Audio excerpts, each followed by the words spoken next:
الحمد لله نحمده ونستعينه ونستغفره ونؤمن به ونتوكل عليه ونعوذ بالله من شرور أنفسنا ومن سيئات أعمالنا من يهده الله فلا مضل له ومن يضلله فلا هادي له وأشهد أن لا إله إلا الله وحده لا شريك له وأشهد أن سيدنا وسندنا وحبيبنا ومولانا محمدا عبده ورسوله اللهم صل على محمد وعلى آل محمد كما صليت على إبراهيم وعلى آل إبراهيم إنك حميد مجيد اللهم بارك على محمد وعلى آل محمد كما باركت على إبراهيم وعلى آل إبراهيم إنك حميد مجيد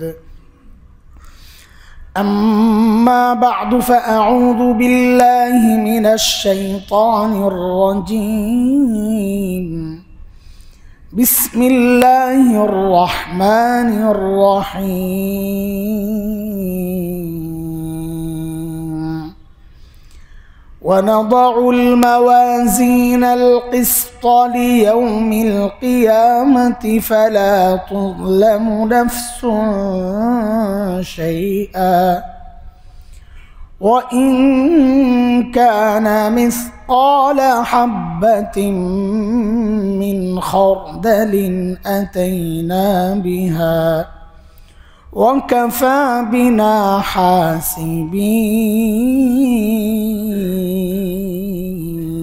حاسبين آمنت بالله صدق الله العلي العظيم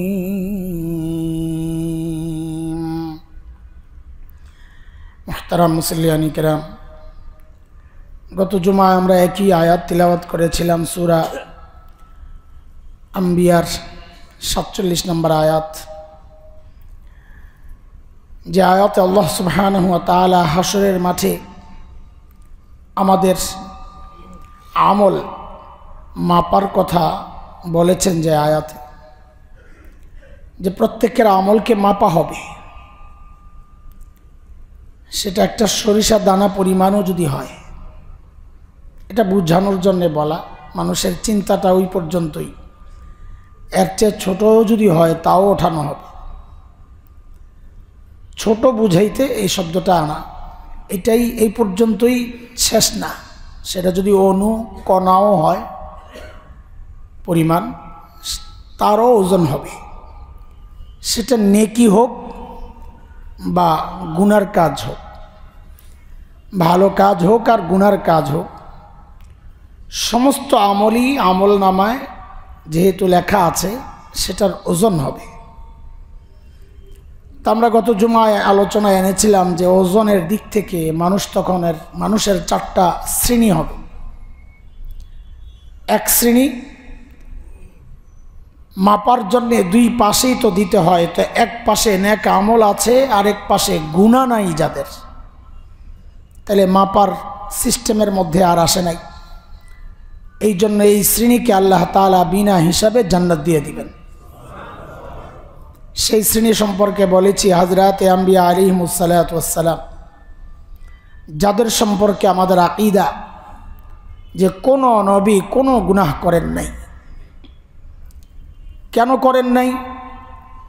এর অনেক কারণ, অতীতে আমরা আলোচনা করেছি এই বিষয়ে। একটা মূল কারণ হচ্ছে আল্লাহ নিজে বাঁচিয়ে দিয়েছেন সমস্ত নবীদেরকে।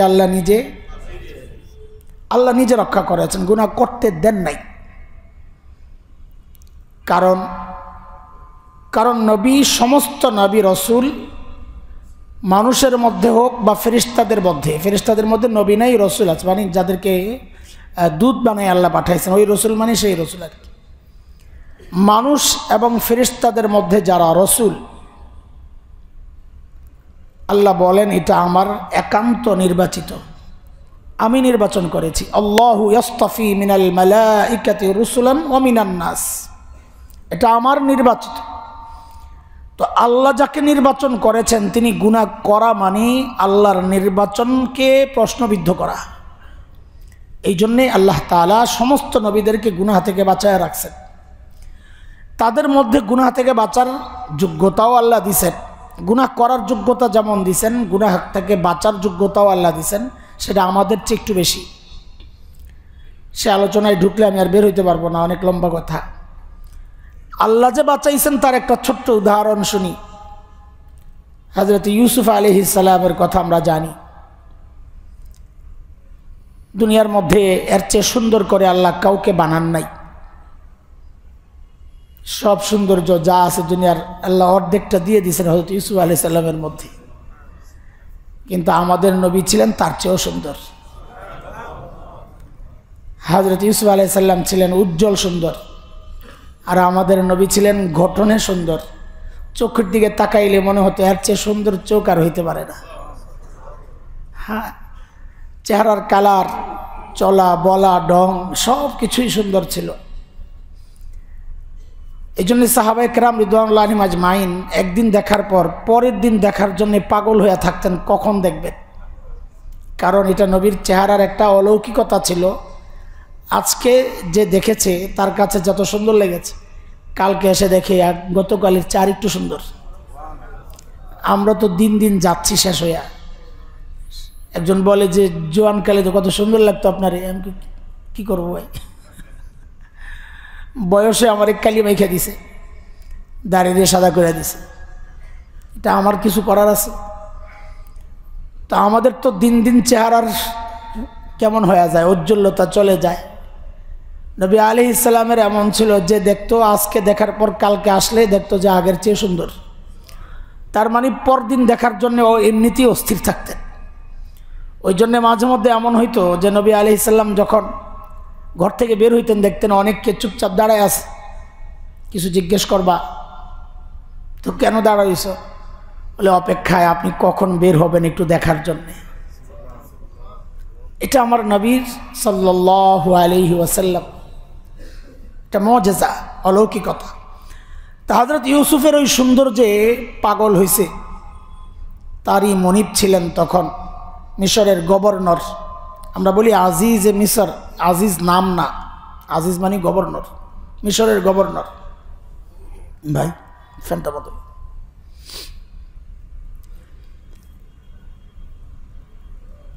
তার বিবি জুলাইখা পাগল হয়েছে, তো একদম ঘরের ভেতরে নিয়ে আটকাইছে, অনেক ভেতরের অন্দরমহল যাকে বলে। বাঁধি ছিল সাথে, বাঁধিকে বের করে দিয়েছে, তুমি যাও।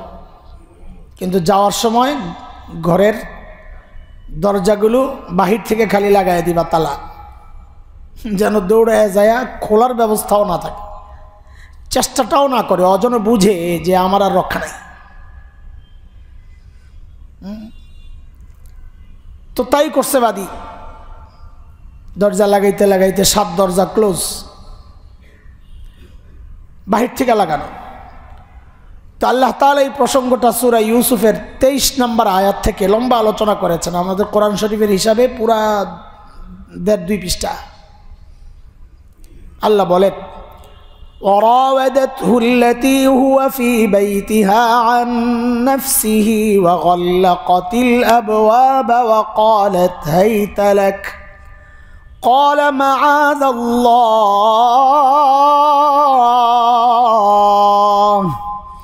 إنه ربي أحسن مثواي إنه لا يفلح الظالمون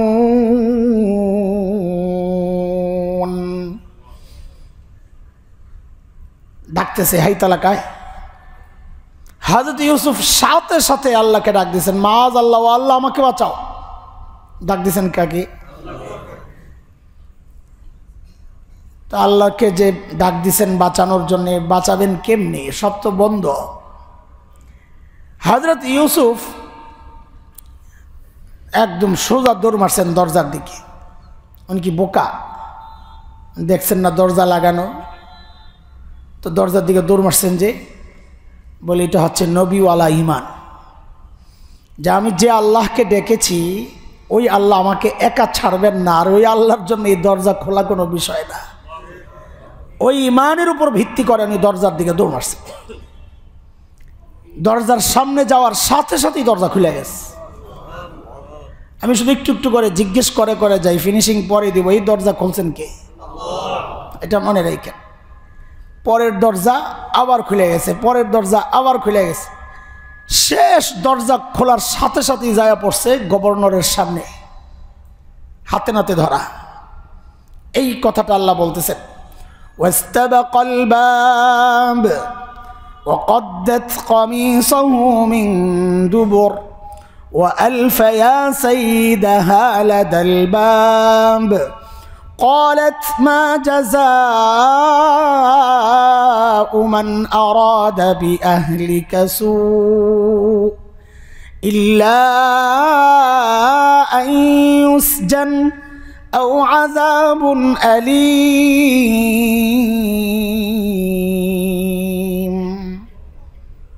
গিয়েই কাকে পাইছে গভর্নরকে হাতে নাতে ধরা সামনে পড়ার সাথে সাথে জুলাইখা মারছে একটা পোল্ট্রি বুঝেন তো না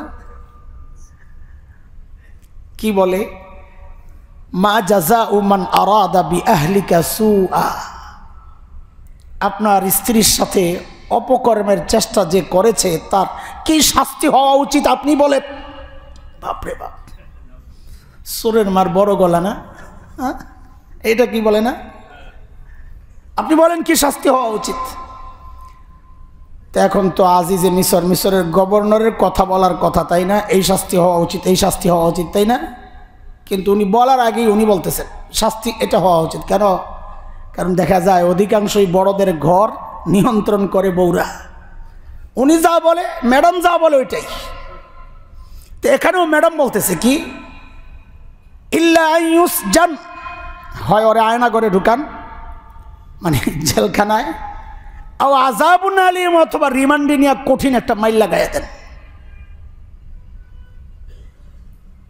আজিজে মিশর পড়ছে একটা চিন্তায় যে ইউসুফ তো এই টাইপের লোক না কারণ উনি ওনার বিবিরেও চিনে ইউসুফকেও চিনে আগের থেকেই তো কিছু গুঞ্জন চলতেছিল জানে তো এটা তারপরে এখন বউয়ের মান ইজ্জত রক্ষায় জিজ্ঞেস করতেছে ইউসুফ কি ঘটনা কি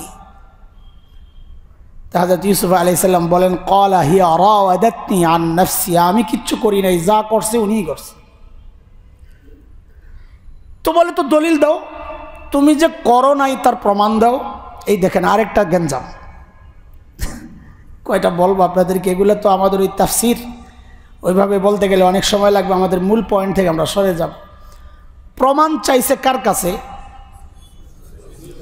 ইউসুফ আলাইহিস সালামের কাছে অথচ দুনিয়ার আদালতেও ইসলামী আইনেও প্রমাণ দিবে বাদী অভিযোগকারী আমরা আরবিতে বলি আল বাইয়িনাতু আলাল মুদ্দাই যে অভিযোগ করে প্রমাণ সে দেয় যার বিরুদ্ধে যায় সে কসম খায় ইসলামের শরিয়ায় সে কসম খাবে প্রমাণ দিতে না পারলে অথচ এখানে বাদী তো জুলাইখা সে দাবি করছে যে ইউসুফ অপকর্ম করতে চাইছে তার কি শাস্তি হওয়া উচিত অথচ প্রমাণ চাওয়া হচ্ছে কার কাছে ইউসুফ আলাইহিস সালামের কাছে বিষয়টা উল্টা হইল না বলেন আরে দুনিয়ার আদালতের সিস্টেমেও বলেন অথবা ইসলামী শরিয়ার সিস্টেমেই বলেন, বিষয়টা উল্টা হইল না?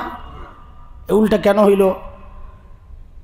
কারণ নিয়মের বাহিরে কেন হয়েছে? কারণ তখন জুলাইখারা ক্ষমতায় ক্ষমতায় ক্ষমতায় থাকলে আর নিয়ম মানা লাগে না। বুঝেন নাই কথা? ক্ষমতায় থাকলে আর তখন জালেম মজলুম হয়ে যায়, মজলুম জালেম হয়ে যায়। ক্ষমতায় থাকলে মজলুম কি হয়ে যায়? জালেম হয়ে যায়। জালেম কি হয়ে যায়? মজলুম হয়ে যায়। এটা হইল ক্ষমতার সিস্টেম।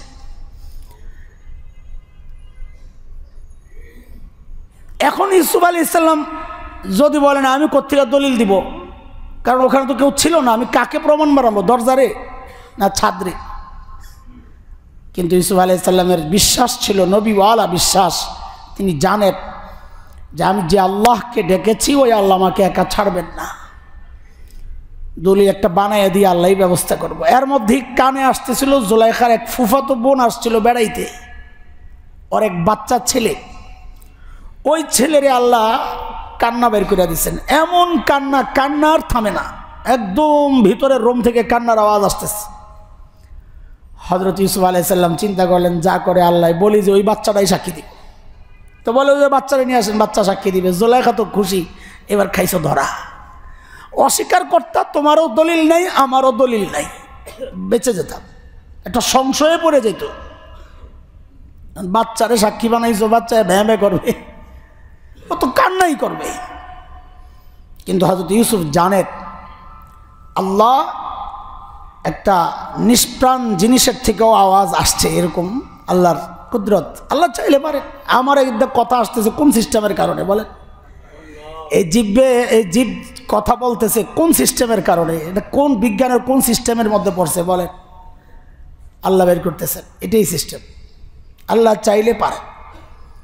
হাসরের মাঠে হাত কথা বলবে কোন সিস্টেমে? চোখ কথা বলবে, কান কথা বলবে, চামড়া কথা বলবে, যার কারণে মানুষ চামড়াকে জিজ্ঞেস করবে। সূরা হামিম আস-সাজদা 24 নম্বর পারার 21 নম্বর আয়াতে, ওয়াকালু লিজুলুদিহিম লিমা শাহিদতুম আলাইনা, কি তুমি আমার বিরুদ্ধে সাক্ষী দাও? ঘটনা কি? তো বলবে কি, আনতাকানাল্লাহুল্লাযী আনতাকা কুল্লা শাই, যে আল্লাহ চোখ কান হাত পাওকে কথা বলার শক্তি দিয়েছেন, ওই আল্লাহ আমাকেও কথা বলার শক্তি দিয়ে সাক্ষী দেওয়ার হুকুম করেছেন, তা আমি কি করব? তো আল্লাহ চাইলে তো সব কিছুকেই কথা বলার শক্তি দিবেন। হযরত ইউসুফ বলে ওরে নিয়ে আসে।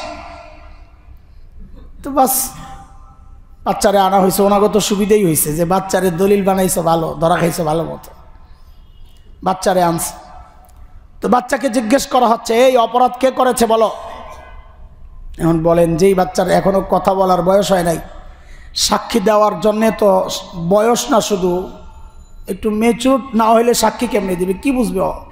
ছোট্ট বাচ্চাদের সামনে যে অপরাধ করেন, কথা বলার শক্তি থাকলেও সে অপরাধীকে এটা নির্ণয় করার ক্ষমতা তার আছে।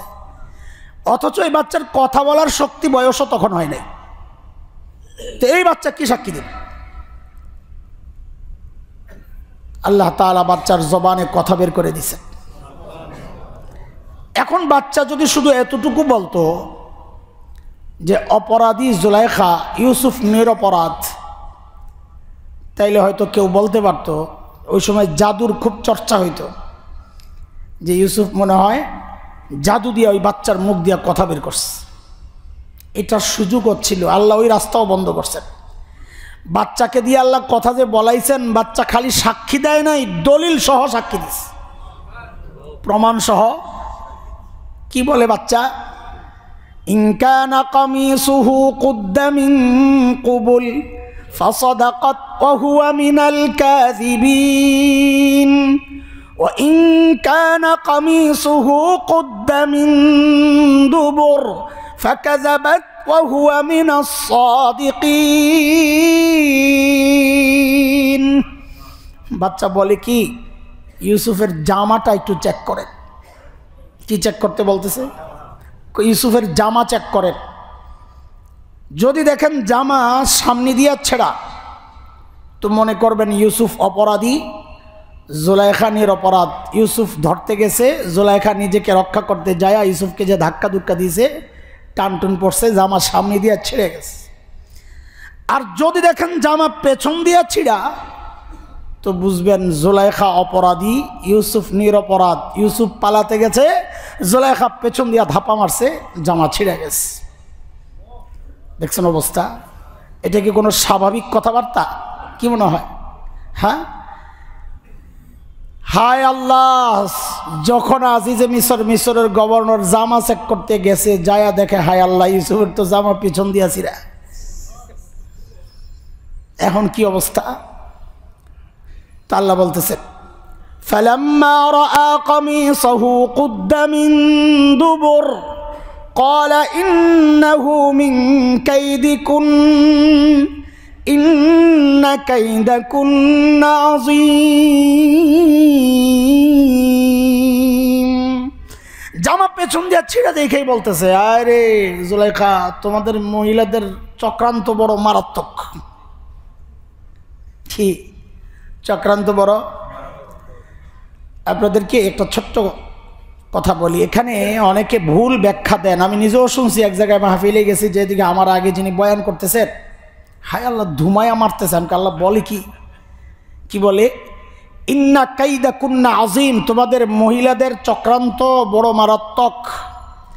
আল্লাহ তাআলা শয়তানের চক্রান্ত সম্পর্কে অন্য আয়াতে বলেছেন, ইন্না কাইদা শাইতানি কানা দাঈফা, শয়তানের চক্রান্ত দুর্বল।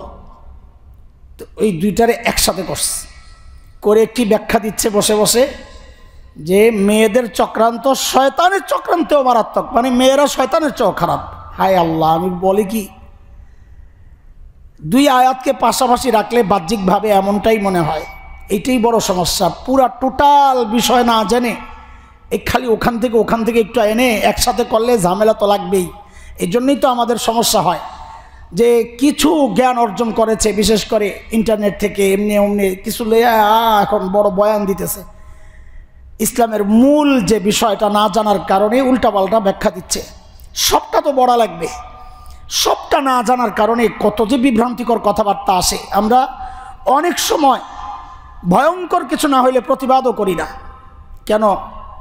কারণ তাদের এমন এক বিশাল ভক্ত শ্রেণী আছে, তারা এমনভাবে আমাদের উপর হামলে পড়ে যে এটা মানুষ হিসাবে এটাকে ট্যাকেল দেওয়া, মানসিকভাবে দুর্বলতার কারণে এটাকে মেনে নেওয়া আমাদের জন্য কষ্টের হয়। এই চুপচাপ থাকি, চলো ভাই, হ্যামিলিয়নের বাসিওয়ালা, চলতে থাকো, কোটি কোটি মানুষ তোমার পেছনে হাত, কিয়ামতের আগে এমন হবেই, মেনে নিচ্ছি, কি করা যায়? কিচ্ছু করার নাই। হায় আল্লাহ, বিষয়টা এটা না।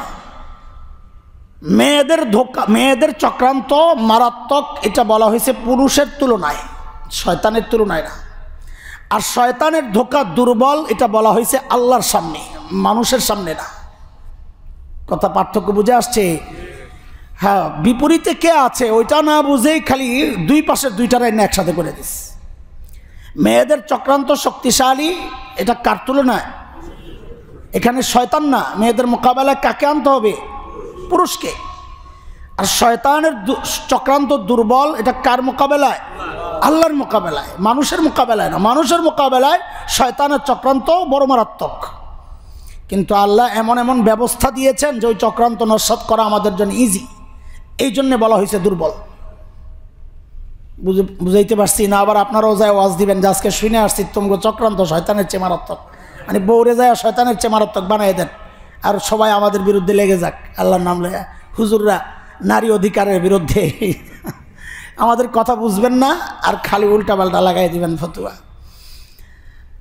আল্লাহ ইউসুফ আলাইহিস সালামকে আজিজে মিশর বলতেছে, ইউসুফ আরিদান হাজা, কাউরে বইল না, মান ইজ্জতের ব্যাপার। আর জুলাইখাকে বলতেছে ওয়াস্তাগফিরি লিযামবিক, নিজের তওবা কর, গুনাহ করে আবার আরেকজনের উপর দোষ চাপায়া দেয়, ইন্নাকি কুনতি মিনাল খাতিইন। যাই হোক, টোটাল প্রায় 1 পৃষ্ঠার ব্যাখ্যা আপনাদেরকে দিয়ে দিছি তেলাওয়াতের মাধ্যমে। এখানে দেখেন শুরু থেকেই আল্লাহর শব্দগুলো, আল্লাহর বাক্যটা ব্যবহার। প্রথম কথাই আল্লাহ বলেন ওয়ালাকাদ হাম্মাত বিহ, 24 নম্বর আয়াত, ওয়ালাকাদ হাম্মাত বিহ ওয়া হাম্মা বিহা।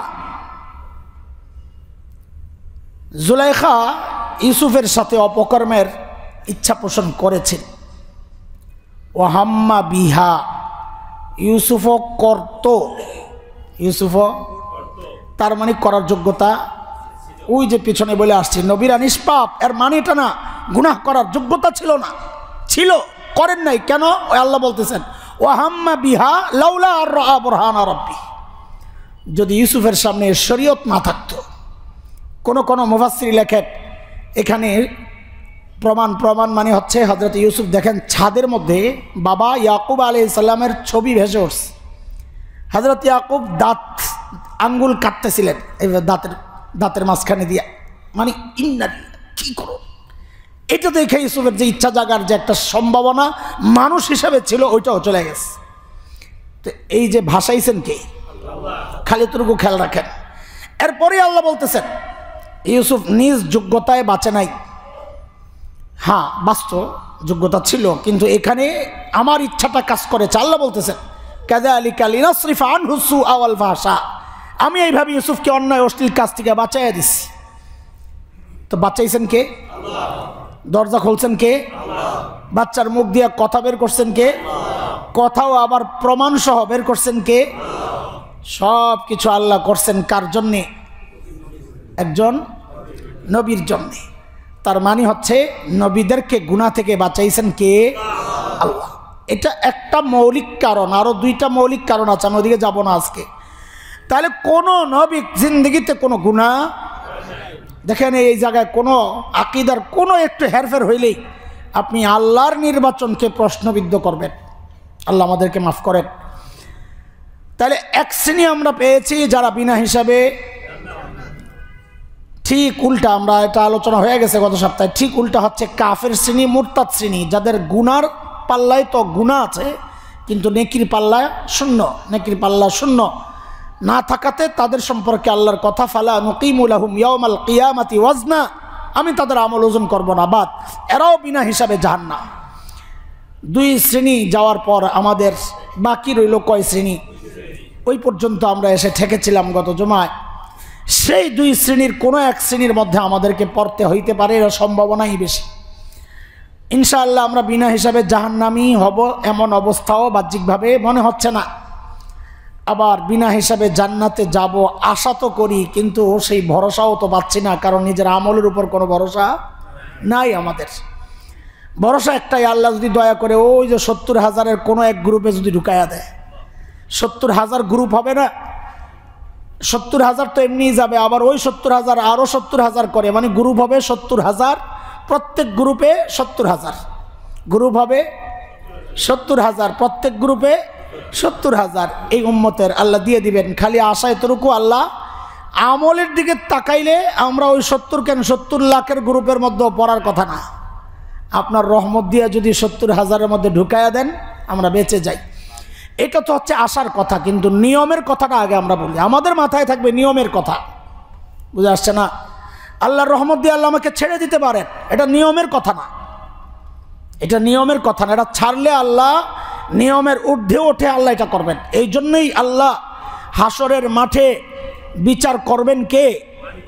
মালিক। দেখছেন আল্লাহ নিজের পরিচয় বিচারক রাখেন নাই, কারণ বিচারক নিয়ম মেনে বিচার করে, আর আল্লাহ সেখানে কোনো নিয়ম নীতির তোয়াক্কা করবেন না, নিয়ম থাকবে।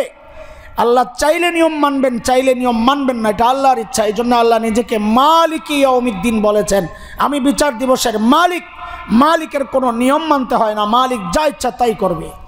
হাসরের মাঠেও আল্লাহ, আমার আমল নামা যদি হালকা হয়, গুনাহ ভারী হয়, তো আল্লাহ মালিক, আল্লাহ চাইলে আমার ইমান যদি থাকে, ইমান না থাকলে তোর নেকির পাল্লায় আমল থাকতো না, তার মানে ইমান আছে। এই সামান্য ইমানটুকুর কারণে যদি আল্লাহ তাআলা আমাকে দিয়ে দেন, এটা আল্লাহর ইচ্ছা, কিন্তু আমি ওই ইচ্ছার উপর ভরসা করে আমল ছাড়বো না। আমি দুনিয়ায় চলবো নিয়ম মেনে, বলে আমি নিয়ম মেনে চলবো, নিয়ম বহির্ভূতভাবে আল্লাহ যা করবেন আল্লাহর বিষয়, আমার বিষয় না। আমার কাজ হচ্ছে নিয়ম মানা। সেই নিয়ম মেনে যদি বলি তো আমাদের ভাগ হবে দুইটা। এক ভাগ যাদের নেকির পাল্লা ভারী হবে, নেকির পাল্লা তো একটা ভারী হইলে আরেকটার কি অবস্থা? হালকা হবে। দেখেন ভারী হওয়ার মানে এটা না নিচের দিকে যাবে, এটা মনে করার কোনো কারণ নাই। হাসরের মাঠে উল্টাও হওয়ার সম্ভাবনা বেশি, এটা অনেকের মত। নেকির পাল্লা ভারী হওয়া মানে উপরের দিকে উঠবে, ফুলটা মনে হইতেছে কিন্তু এটাই। হ্যাঁ, কারণ কোরআনে আসছে আমল, নেক আমলের গতি উপরের দিকে। ইলাইহি ইয়াসআদুল কালিমুত তাইয়্যিব ওয়াল আমালুস সালিহু ইয়ারফাউ। নেক আমলের গতি হচ্ছে উপরের দিকে, এটা উপরের দিকে ওঠে। কাজেই নেক আমলের পাল্লাটা শুধু নিচের দিকে যাবে ওটা না, ওখানে সিস্টেম উল্টাও হইতে পারে, উপরের দিকে যাবে। বিষয় ওটা না, বিষয় হলো ভারী হওয়া আর হালকা হওয়ার। নেকির পাল্লা যদি ভারী হয়, কখন ভারী হবে? আমল বেশি হইলেই না, আমল বেশি হইলেই যে ভারী হবে এমন না, আমল কোয়ালিটির আমল হইতে হবে। কোয়ালিটির আমল দিয়াই পাল্লা ভারী হয়, বেশি আমল দিয়া না। আল্লাহ বলেছেন কোরআনে সূরা মুলকের ২য় আয়াত ২৯ নম্বর পারার যে সূরা মুলক আছে, প্রথম সূরা এর ২ নম্বর আয়াতে আল্লাহ এটা বলেছেন, আল্লাযী খালাকাল মাউতা ওয়াল হায়াতা লিয়াবলুয়াকুম আইয়ুকুম আহসানু আমালা। আমি এই জীবন মৃত্যুর মাধ্যমে পরীক্ষা নিতে চাই তোমাদের মধ্যে কার আমল কত সুন্দর। আল্লাহ বলেন নাই লিয়াবলুয়াকুম আইয়ুকুম আকসারু আমালা, আমি দেখতে চাই কার আমল বেশি। আল্লাহ কি বলেছেন? আমি দেখতে চাই কার আমল কত বেশি। না, ইসলামে বেশির কোনো মূল্য নাই। কিসের মূল্য? কোয়ালিটির মূল্য, কোয়ান্টিটি না, কোয়ালিটির মূল্য। তো আল্লাহ বলেন আমি দেখতে চাই কার আমল বেশি সুন্দর। তো আমল নেওয়া ভারী হবে কি দিয়া? বেশি দিয়া না, কোয়ালিটি দিয়া। আচ্ছা, সেটা পরের আলাপ, আমরা আসতেছি। যদি আমল ভারী হয়, আল্লাহ কবুল করেন আমাদেরকে। তো আল্লাহ বলতেছেন ফাআম্মা মান সাকুলাত মাওয়াজিনুহু ফাহুয়া ফি ঈশাতির রাদিয়াহ। নেকের পাল্লা যদি ভারী হয়, আল্লাহ বলেন সে জান্নাতি। ওয়া আম্মা মান খাফফাত মাওয়াজিনুহু ফাউম্মুহু হাওিয়াহ। আর নেকের পাল্লা যদি হালকা হয়, মানে গুনার পাল্লা ভারী হলেই তো নেকের পাল্লা হালকা। নেকের পাল্লা যদি হালকা হয় তো আল্লাহ তাআলা বলেন তার ঠিকানা হচ্ছে জাহান্নাম। হাওিয়া জাহান্নামের একটা জায়গা, একটা পরিচয় আছে, এটা আরেক আলাপে চলে যাবে, এই জন্য আমি আগাইতেছি না। তার ঠিকানা জাহান্নাম। এখন আমাদের কাজ কি? আমাদের কাজ হচ্ছে সারাক্ষণ মাথায় রাখা নেকির পাল্লা কি করে ভারী করা যায়, নেকির পাল্লা কি করে ভারী করা যায়। এই চিন্তা আল্লাহ তাআলা আমাদের মাথায় ঢুকাইয়া দিয়েছেন বিভিন্নভাবে, এবং আল্লাহ আমাদেরকে ছাড়ও দিয়েছেন, বিভিন্ন সুবিধা দিয়েছেন যেন আমাদের নেকির পাল্লা ভারী হইতে পারে। নবী আলাইহিস সালাম এমন অনেক আমল শিখাইছেন, ছোট্ট ছোট্ট আমল, কিন্তু নবী বলেন পাল্লায় রাখার সাথে সাথে পাল্লা ভারী হয়ে যাবে। আল্লাহ তাআলার ব্যবস্থা, আল্লাহর ব্যবস্থা। আল্লাহ বলেন মান জাআ বিল হাসানাহ ফালাহু আশরু আমসালিহা ওয়া মান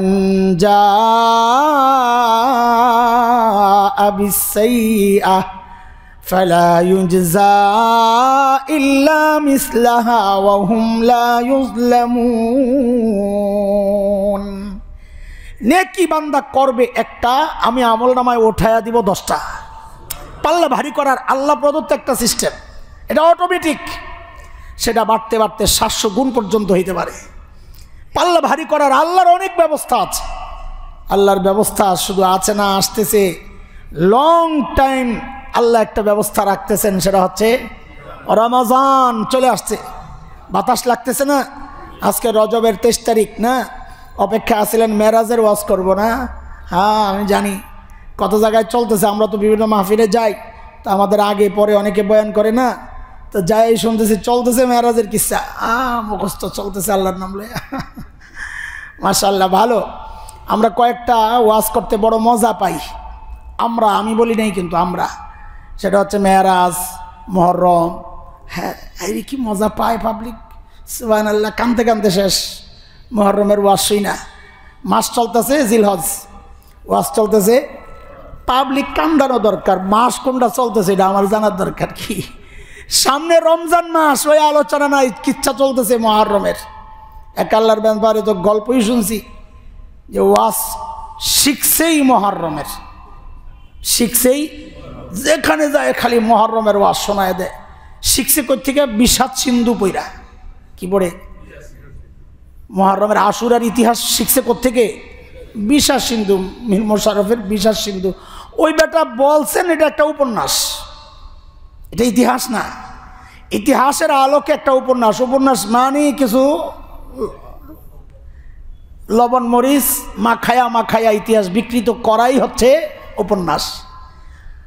লবণ মরিচ মাখায়া ইতিহাস বিকৃত করার নামই কি? উপন্যাস। এমন এমন আজগুবি আজগুবি কথা ওখানে আসছে, হায় আল্লাহ। ওখান থেকে মানুষ এই মুহররম কেন্দ্রিক বিভ্রান্ত হয়েছে বেশ। তো ওরাও যায় ওই বয়ান দেয়। তো এক জায়গায় গেছে এই মেরাজের সময়, রজব মাস, তা আয়োজকরা স্লিপ দিছে, হজরত সামনে সবে মেরাজ, মেরাজ বিষয়ক কিছু আলোচনা করলে আমরা উপকৃত হব। এখন আল্লাহর বান্দা ওয়াজ মুখস্থই করছে মুহররমের, এখন মেরাজ কোত্থেকে? তো ওইটাই বলছে মেরাজে কে গেছেন? তা আপনারা জানেন না মেরাজে কে গেছেন? বলেন তো, আপনারা জানেন না? তো বলেন কে গেছেন? আমাদের নবী আলাইহিস সালাম গেছেন। হ্যাঁ, তো আপনারা অনেক জানেন মাশাআল্লাহ। নবীকে হযরত হাসান হুসাইনের নানা, কার নানা? কার নানা? হাসান হুসাইনের নানা। হাসান হুসাইন, হুসাইন কারবালার ময়দানে যে নির্মমভাবে শহীদ হইলেন, চলে গেছে কারবালায়। ওই নির্মমতার বর্ণনা দিয়া ঘণ্টাখানিক পরে আয়সা বলে, আরে আমাকে তো মেরাজের বিষয়বস্তু দেওয়া হয়েছিল, আমি তো প্রসঙ্গ করে চলে গিয়েছিলাম আশুরার ওই কারবালার মাঠে। ঠিক আছে, ইনশাল্লাহ আগামীতে আসলে আবার মেরাজের উপর আলোচনা হবে। আজকে বিদায় নিচ্ছি, বাই বাই, টাটা, সালাম। অবস্থা হইল তাই। এখন আপনারা অপেক্ষায় ছিলেন যে মেরাজের ওয়াজ করব। মেরাজ উম্মতের জন্যে, শুনেন, এই গল্পের সাথে উম্মতের জন্যে যেটা সারা জিন্দেগির সম্পর্ক, শুধু এক রজব মাসের সাথে সম্পর্ক না। মেরাজ থেকে আমার নবী সম্মানিত হয়েছেন। আমার নবীর সম্মান শুধু রজব মাস কেন্দ্রিক না, আমার গোটা জীবনে সেটা বাস্তবায়ন করতে হবে। আমার নবী মেরাজ থেকে নামাজ আনছেন। নামাজ শুধু রজবের সাথে সম্পর্ক না, এটা গোটা জীবনের সাথে সম্পর্ক। এই জন্য আমরা এই মেরাজ কেন্দ্রিক আলোচনা খুব কম করা হয়। আমি ইচ্ছা করি, অনেক সময় করি না, 2, 4, 10 বছর পর পর একবার করি, কিছু প্রসঙ্গ আনার জন্যে। যেমন নবী আলাইহিস সালাম গায়েব জানতেন না, এই মেরাজ থেকে আমরা অনেক জায়গায় সেটা প্রমাণ করেছি। মেরাজ থেকে নবী আলাইহিস সালাম সমস্ত নবীদের মধ্যে শ্রেষ্ঠ, এই মেরাজ থেকে প্রমাণিত। নবী আলাইহিস সালাম জাহান্নামের দৃশ্য দেখেছেন, কি কি দেখেছেন সেগুলো আমরা আলোচনা করি। এগুলো এই মেরাজের সাথে সম্পর্ক। আপনারা কিচ্ছাটা আশা করেন, আমরা ওখান থেকে যে শিক্ষা পেয়েছি সেটা আলোচনা করি। হ্যাঁ, সেই আলোচনা সারা বছরের, এই জন্যই নির্দিষ্ট করে বলছি না। যাই হোক, রজব আসা মানি রমজান আমাদের ঘাড়ে তার গরম নিঃশ্বাস ফেলতেছে, চলে আসছে। মাঝখানে শাবান, শাবান মানি শুরু হিসাব, বাস। এরপর যে রমজান, আল্লাহ তাআলা আমার আমলকে ভারী করার জন্য এগুলো মাঝে মধ্যে সুযোগ দেন যে সারানো পেছনের যত ত্রুটি বিচ্যুতি আছে এগুলোকে পুষিয়ে নেওয়ার জন্যে আল্লাহ মাঝে মধ্যে কিছু সুযোগ দেন। যেমন রমাজান একটা সুযোগ। কি সুযোগ? আল্লাহ বলেন, মান আদ্দা ফরিদাতান ফিহ কানা কামান আদ্দা 70 ফরিদাতান ফিমা সিওয়া। রমজানে যে একটা ফরজ আদায় করবে, অন্য সময়ে 70টা ফরজ আদায়ের সমান। তার মানে নামাজ পড়বেন 1 রাকাত, আমল নামায় উঠবে কয় রাকাত? 70 রাকাত। সুবহানাল্লাহ। আবার কেউ যদি একটা নফল আদায় করে, হ্যাঁ, তো অন্য সময়ে একটা ফরজ আদায়ের সমান। এটাও হিসাবে 70 গুণ বাড়াইয়া দিবেন আর কি আল্লাহ তাআলা। বলে শেষ হয়ে গেল রমজান, কিছু করে আর সারতে পারো নাই, সমৃদ্ধ করতে পারো নাই আমল নামা, যাও একটা রাত দিয়া দিলাম, লাইলাতুল কদর। কি কোনো মানুষ যদি একটা লাইলাতুল কদর তার জীবনে সঠিকভাবে পাওয়া যায়, আল্লাহ, তো আমল নামা ভারী হওয়ার জন্য আর কি লাগে?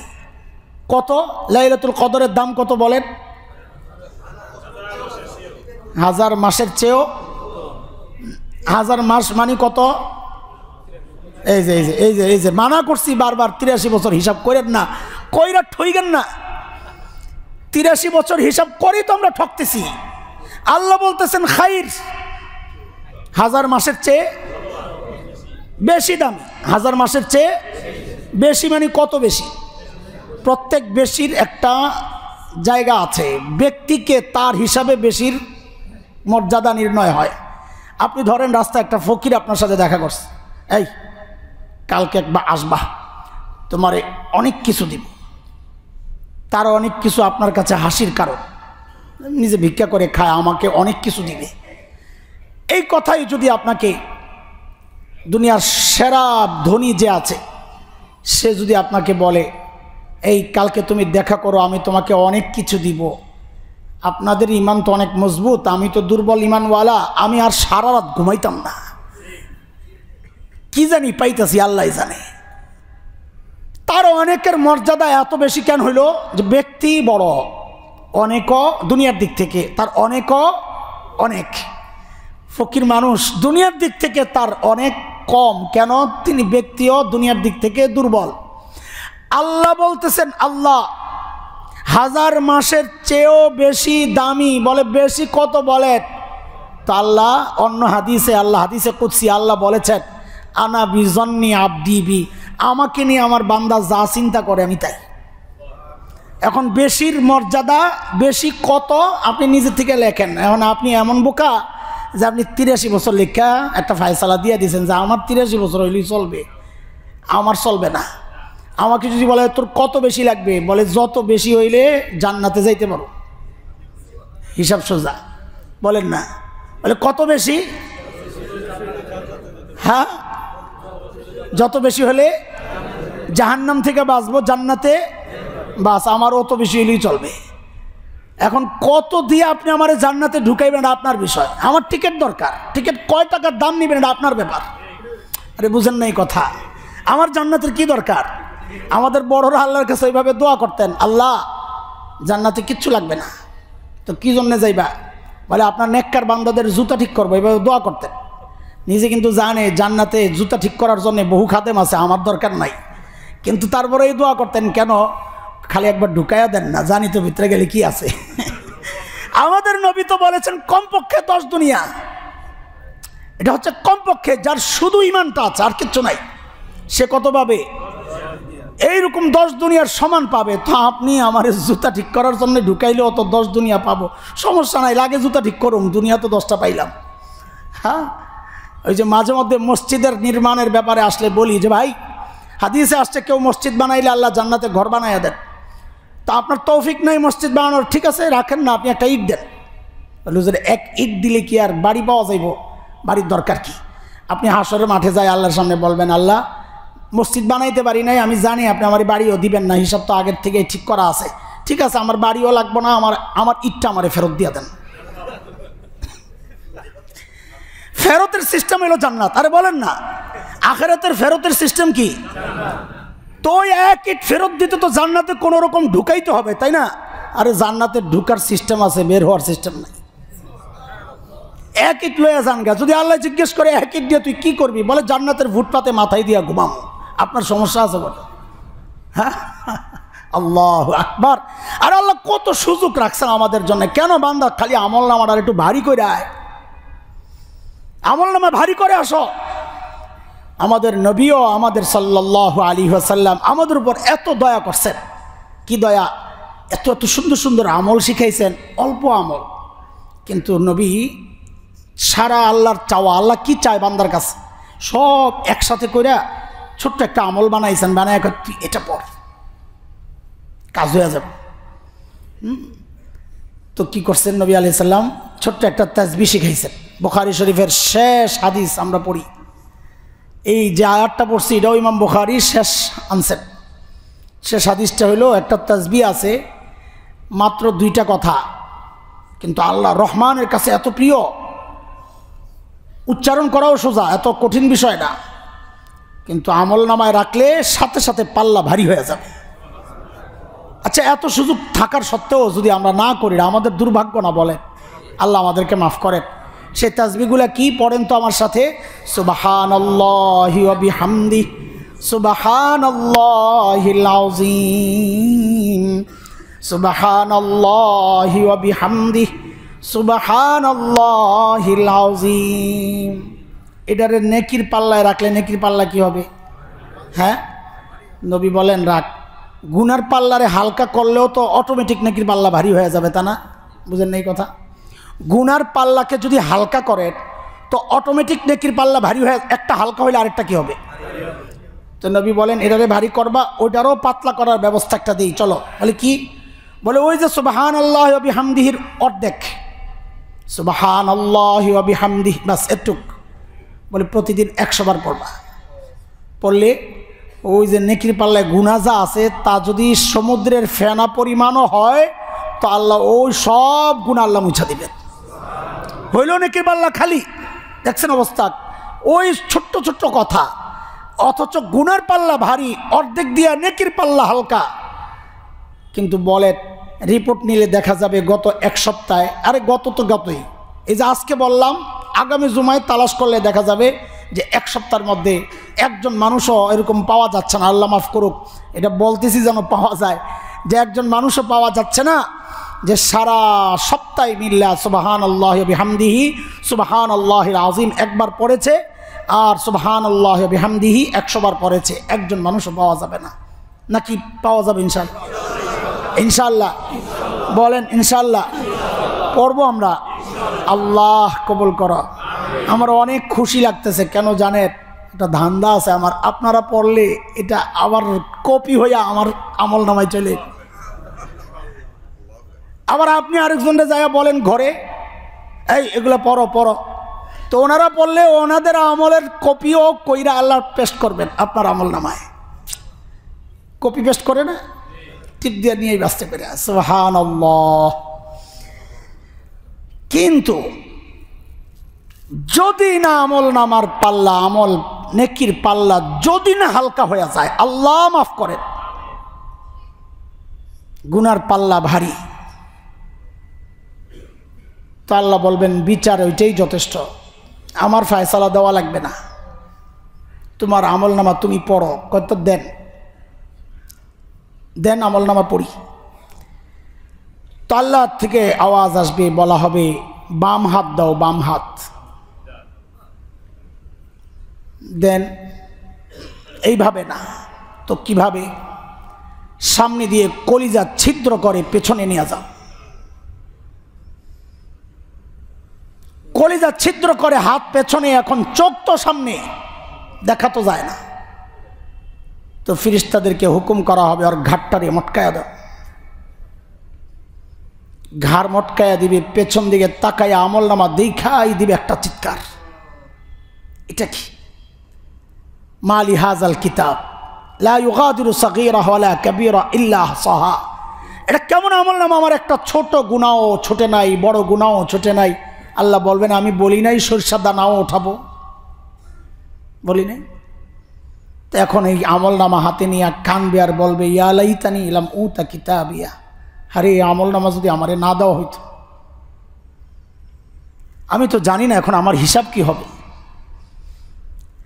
আরে মৃত্যু পর্যন্তই যদি শেষ হয়ে যায় তো যা হয়েছে হয়েছে, ইয়া লাইতাহা কানাতিল কাদিয়া। আরে দুনিয়ায় তো টাকা দিয়া বিচার পাল্টাইছি, মা আগনা আননি মালি, আজকে আমার টাকা কই গেল। দুনিয়ায় তো ক্ষমতার দাপটে বিচার পাল্টাইছি, হালাকা আননি সুলতানি, আজকে আমার ক্ষমতা কই গেল। বান্দায় বীর করতে থাকবে, এর মধ্যে ফয়সালা চলে আসবে কি খুজুহু ফাগুল্লুহু সুম্মাল জাহিমা সল্লু, এগুলারে ধর। এখন চিৎকার করে লাভ নাই, যখন চিৎকার করার দরকার ছিল তখন হাসি তামাশা করেছে। দুনিয়া ছিল পরীক্ষার হল, রেজাল্ট বের হওয়ার পর কান্নাকাটি করলে রেজাল্ট চেঞ্জ হয় না, রেজাল্ট বানাইতে হয় হলের মধ্যে। হল ছিল দুনিয়া, দুনিয়ায় তামাশা করেছে, সময় মতো আমল করে নাই, এখন কান্নাকাটির লাভ নাই। বলে তো কি করা? বলে খুজুহু ফাগুল্লুহু সুম্মাল জাহিমা সল্লু, এগুলারে ধর, বেড়ি পড়া, টেনে হেসে নিয়া জাহান্নামে ফালাইয়া দে। জাহান্নামে যে নিবে টাইনা কি দিয়া পেঁচায়া, বলে সুম্মা ফি সিলসিলাতিন যারউহা সাবউনা যিরাআন ফাসলুকু, 70 গজ লম্বা থাকবে শেকলটা। বলে পেঁচাবে কেমনে? হযরত ইবনে আব্বাস তাফসিরে লেখেন, হযরত ইবনে আব্বাস থেকে বর্ণনা, শেকল দিয়া পেঁচানোর পদ্ধতিটা কি হবে? বলে শেকলের মাথাটা নাকের ছিদ্র দিয়া ঢুকাইয়া পায়খানা রাস্তা দিয়া বের করে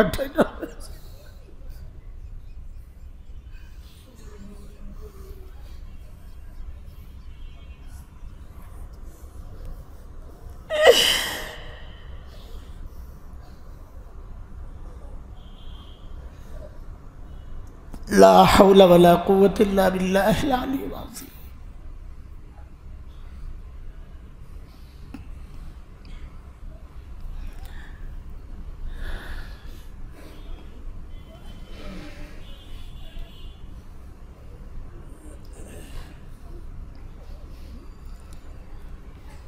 আয় আল্লাহ,